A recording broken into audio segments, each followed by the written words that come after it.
Now we'll discuss words derived from the real life characters. Okay, as I told you earlier, even real life characters, from real life characters, there will be a lot of words derived. Okay, based on the character, based on the work they do, based on their behavior, some words are derived. Okay, so here are a few examples. First word is grog. Grog means a strong alcoholic drink, especially rum, which is mixed with water. Okay, and there is a story behind this grog.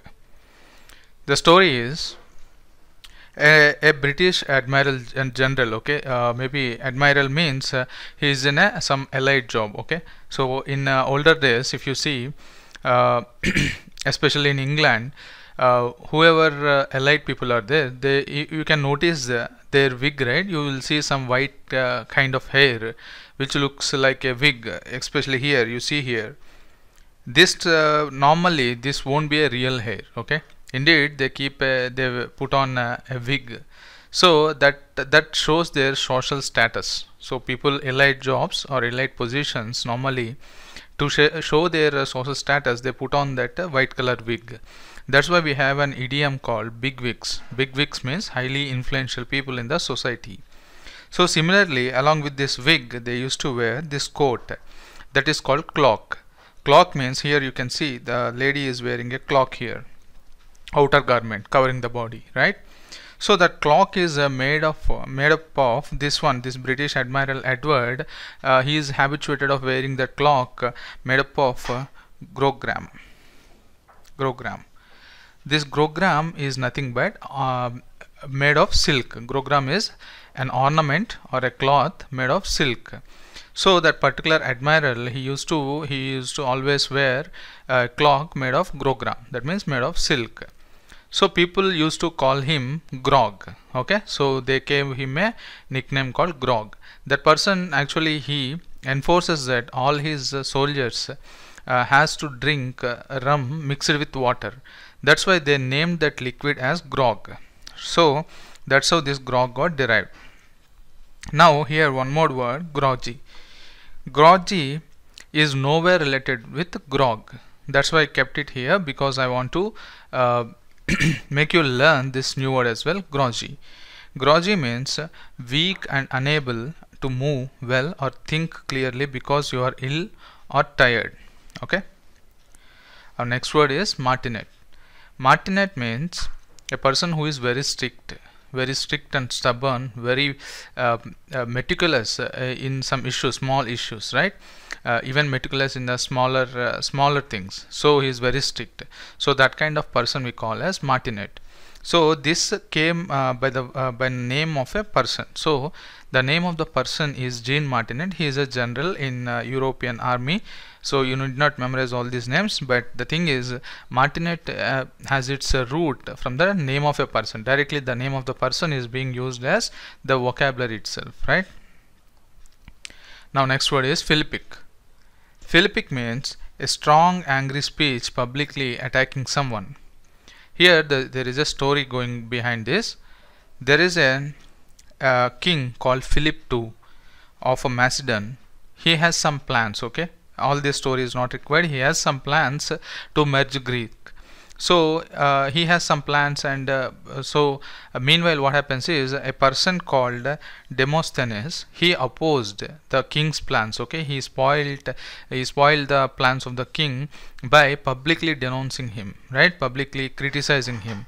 So the name Philippic is got from the name of the king itself, because at that time the famous person is king, right? Philip is a famous person.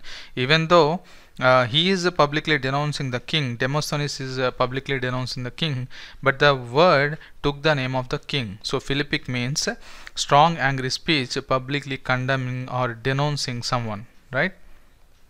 Our next word is Pyrrhic victory. Pyrrhic victory is a victory which is worthless. It's not worth the victory. So a victory which causes heavy losses, which is almost equivalent to the victory or even greater than the victory. So a victory that doesn't really bear fruits is called Pyrrhic victory, which causes a lot of damage, right? So here a victory in which the person who wins suffers so much that the victory was hardly worth winning. That's the meaning of Pyrrhic victory. Here there is a general called Pyrrhus. He used to wage wars, and he used to destroy a lot of things. So this person uttered some sentence. That sentence is this one. This gained popularity, and thus the Pyrrhus, the name of the person, has given the meaning of this. He said that one more such victory we are lost, right? That means already a lot of damage has happened, and one more victory may even cripple their economic status. Okay.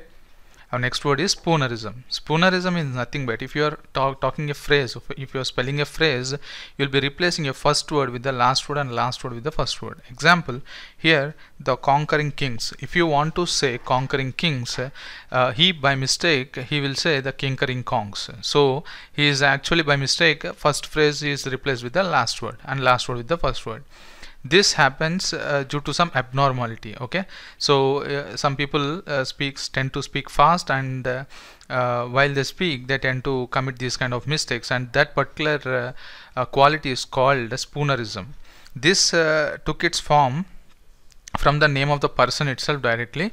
So there is a person called Spooner. He born in England, and he became famous. Maybe he is a famous writer or so. He had this peculiar habit of interchanging the words. So the spoonerism is derived from the name of the person itself directly. Our next word is mausoleum. Mausoleum is a tomb of persons having a lot of popularity or of historical importance. So people's tombs having a lot of historical prominence, or people who raise to lot of power. So those people's tombs are called as mausoleums. Okay, not all tombs are mausoleums, but all mausoleums are tombs. Got the difference, right? Now here the story is there is a king called Mausolus of Caria. What happened is when he died, his wife is so attached to him, so she burned his ashes. Once the body was burnt, his ashes were, she drank the ashes. She mixed the ashes in water and she drank it, so just to show her love towards her husband.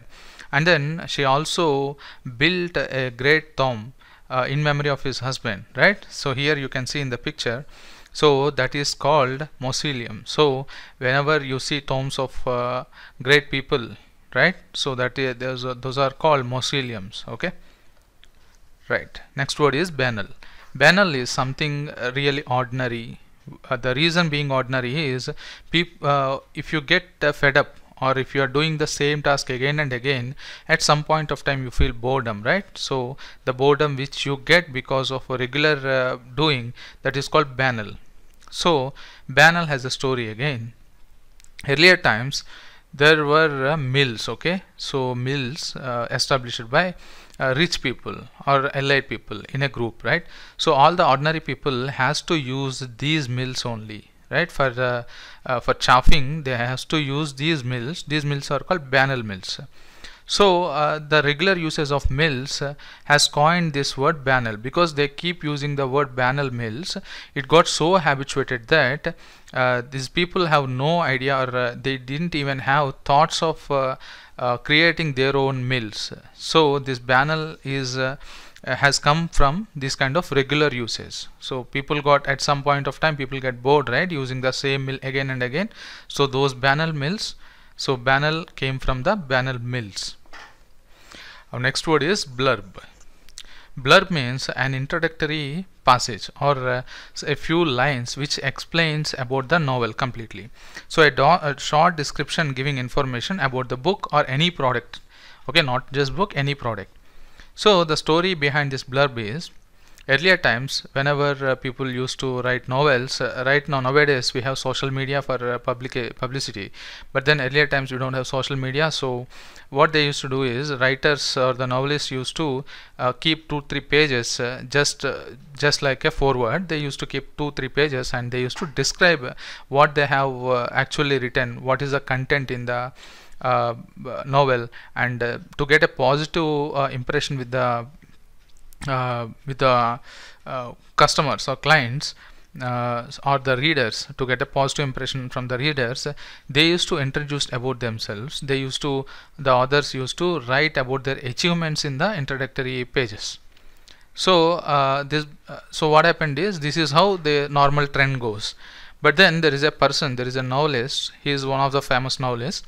He opted a different path. What he did is, instead of writing pages introducing about the novel, he hired a lady called Blurb. The duty of this lady is, wherever this author goes, he used to take the lady also along with him. This particular author, he used to have symposiums with a lot of other poets, other novelists. So normally, if you see in older days, all elite people used to wear coats, right? Overcoats, that is cloaks. So they used to put these diaries in the cloaks, but this person, he didn't put the diary in the cloak or in the coat. Instead, the lady will be carrying this book such a way that this book is open, so everyone will be noticing it, right? So that way she used to hold it, and whenever someone asks what is that book, she used to praise about the author. She used to say, this book is such a wonderful book, what kind of story is written inside the book. She used to tell a brief introduction about the content in the book, and also she used to say, this book is written by this particular author, he is a very famous author, he has written so and so popular books and all. She used to praise that. So the purpose of these first 3-4 pages is served by this lady called Blurb. So Blurb, this word has taken the name directly from the name of the lady, Blurb. So Blurb means an introductory note about something which in a book, right? Now our next word is heckle. Heckle means to interrupt or irritate, and to embarrass someone in an openly. To embarrass someone openly. So while someone is speaking or performing, so interrupting and annoying them and embarrassing them, that is called heckle. The derivation is from this tool. If you see here this tool, this is called heckle. Okay, this tool is used for carding and cleaning flax and hemp. Okay. So this tool, normally you can imagine, if you are scratching your head or ruffling your hair with this kind of tool, it looks like a comb, right? So this kind of tool, that means you are disturbing the integrity, you are disturbing the calmness, sereneness, you are disturbing it, right? So that's why when you disturb someone's serenity, when you are disturbing the calmness, so that means you are interrupting them, and to go a little beyond, you are embarrassing them, right? So heckle means not just interrupt, it's interrupting along with embarrassing them, purposeful intention. Okay. Our next word is rigmarole. Rigmarole means a long confusing process or description. So anything which is long, lengthy and confusing and complicated, okay, where a lot of intricacies are involved, that is called rigmarole. So here the story is, there is a king called Edward. He wanted Scotland as a vassal kingdom. That means he wanted to capture the kingdom. So what he did is, this England king Edward I is too strong. He is a formidable enemy for this Scotland. Okay, since he is a formidable, so these Scotland kings and the nobles, they knew very well that they cannot defeat him. So the only way is to be submissive and surrender. But these Scotland people, the Scotland nobles, really don't like the idea of surrendering. But there is no other way, right? So what they do is, they want to create at least some kind of trouble. Whatever they can, they want to create some trouble. So while surrendering, there will be a lot of formalities, right? There will be some agreements, some dealings, some formalities, all has to be followed. So they don't want to go this transition in a smooth way. To do that, they use this one document. They created one document which looks very complicated, and a lot of intricacies are involved in that documents, so that they don't want this transition to go in a smooth way. So this document is having a lot of intricacies, and many people don't understand what is the document. They kept certain number of rules, all these things, making this document very complicated. So this document is called rigmarole. So rigmarole means, so see here, it is rigmarole, but we use it as rigmarole. So any process which is having lot of intricacies, lot of red tape and lot of procedures, okay, that particular thing will be called as a rigmarole. Now, our next word is roster.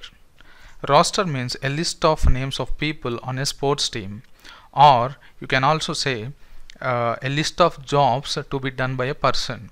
If you see cricket team or football team, the players will look for their names in the roster. So that means people whose names are there in the roster, they will be playing the game. So also you can maintain your own roster where you have to do your daily jobs that can be maintained in a roster. So roster has its origin in Holland. A list of duties for the men in the army are usually written down on a ruled paper, which is called as rooster. So there it was rooster. On usage, as time passed by, that rooster has converted into roster, right? Now our next word is ram. You know, when a car rammed into a tree, that means it hit the tree too hard that the damage will be too much. Okay, ramming is not just a slight hit. Ramming means directly it's a big crash. Okay, so that is called ram. So the proper preposition for ram is ram into. Okay, we have to use the into as well with ram. So ram into means hit very strong. Now this ram, earlier this ram is nothing but the front part of a ship. If you see here, if you see warships, right, the front part will be very sharp. So that part is called ram here. They maintain it sharp so that when it hit the enemy ship will get damaged. So that is ram. Now what is rostrum? See here, rostrum. A rostrum is a small platform on which a person stands and delivers his speech. We can also say rostrum as podium. Pod means legs. So where you place your legs is called podium. So rostrum means a place where you, in the picture you can clearly see, right, an orator will stand here and delivers the speech. Now it has its origin here. In Latin, rostrum means beak. Beak means what? The front part. Beak. If you take birds, they will have beak at the front part, right? Similarly, beak or rostrum or ram, all are same here. The situation here is earlier times when the captain of a ship he seizes another ship, or when he destroys his opponent's ship, they used to cut off that ram, the front part of the ship, so as to show their greatness to their soldiers. Okay, the captain used to cut the opponent's ship's rams, or they are also called rostrum or beak. They used to cut those parts and they used to collect all those rams. Okay, more the rams, more the prestige, more the honor he will be getting with from the people working under him, right? So he used to form a stage made up of rostrums. He used to stand on the rostrums. So that's why this rostrum is now called as a podium. Podium is nothing but rostrum where the orator will stand on, right? Now again, rostrum means not ordinary people stands and delivers the speech, right? That is not called as rostrum, because rostrum has specific sense. Only the people who is in power or who is very in respectable positions, they stand on a place and deliver the speeches, right? That is called rostrum. Because if you go to its roots, rostrum is used by the captain of a ship who is in a certain who is in a good position, right? Who is in a respectable job.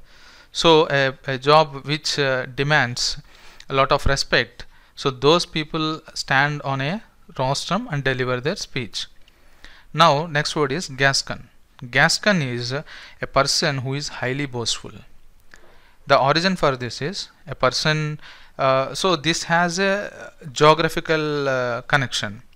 Geographical connection here, Gascony is a province in France, where Gascony is an area. Okay, the people of Gascony are by default, okay, or by default they speak too much, they boast about themselves too much, so that is their habit. Okay, similarly in America we have state Missouri. There is a stereotype that people are skeptical there, so people from Missouri are termed to be skeptical. Maybe these are stereotypes, but then this Gascony has its root from a geographical location, that is Gascony province of France. Our next word is maverick. Maverick means an unusual person who has different ideas and ways of behaving from another people and is often very successful. You see here, maverick is a positive connotation. It's not a negative. Whereas eccentric is a negative connotation. Eccentric means being astray or being doing things in a different way than others, but it connotes a negative impression, whereas this maverick it connotes a positive impression. That's the only difference, right? Eccentric being eccentric and being maverick, both are same, but one is positive, one is negative. So here maverick, it has a story here. Mavericks is from USA. It is used to identify unbranded animals. See here, this is called branding. Now if you see, even right now, even today, we brand the cows or the cattle, right? See here, on here you have a brand here. They have a tag, and here also you have a tag. Based on these tags, you can tell what is the breed it belongs to, what are its parents, who are its parents. All these details you can track it, right? So these are called branding. So there are certain animals who are not branded. Okay, so the unbranded cows without mother are called mavericks. So some cows don't have their parents, right? The data will be missing. So that kind of unbranded animals or cows are called as mavericks. Now there is a person called Samuel. Even though he has all the information, he never branded his cattle. So people used to take it for granted, and they used to take those cattle along with them. So that's how this maverick term has coined. Okay, this maverick term came into existence. So that's how it reached into dictionary. So this person Samuel, he tried to be in a different way. He tried to behave in a different way than other people, right? So that's why even though he know all the details, he never branded his animals. That's the meaning of maverick. Now our next word is chauvinist. Chauvinist and jingo both are almost same, but the degree of their usage varies a lot. If you see chauvinist is someone, especially a man, who believes that their own sex or their own country or their own ideologies are much more powerful and much more trustworthy and much more unique than others. Okay, so it's some kind of being egoist. Okay, now chauvinist and jingo both are nouns. A chauvinist is a little bit milder term, whereas jingo is an extreme term.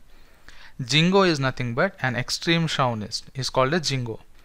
Jingoism is a feeling. Okay, jingoism is a feeling, it's not a noun. Jingoism means, as I told you, jingoism means being too much obsessive about yourself. Okay, believing that your ideologies are the perfect ones. Okay, and you don't care about others. Chauvinist also same thing, but it is a milder sense of jingo. That's it. Now, someone who believes that their own country or race is better than or more important than any other, right? So whenever you want to convey this kind of meaning, you have to choose the proper word. If you want to be too specific and if you want to give too much force to your word, then go with jingo. If you want to give us milder notation, milder sense, then go with chauvinist. Okay, now our last word is derrick. Derrick means a tall machine used for lifting heavy weights, especially on ships. Here in the picture you can see this is a derrick. Here you see this is lifting the heavy weights, right? So this derrick has its root with a person directly. The name of the person is being used as a vocabulary here. So there is a person called derrick who is a hangman at a prison. Hangman means the person who hangs the prisoners, right? So he is called a hangman. So the story is that this derrick is a very stout person, very stubborn and very powerful, very healthy and very strong person. So that particular derrick means a machine that used for lifting heavy weights, especially on ships. Even on construction sites you can see these derricks. These derricks are heavily used to construct metro stations, metro bridges, all these things, right? Wherever heavy construction is there we use these derricks, right? I hope this is helpful. Thank you.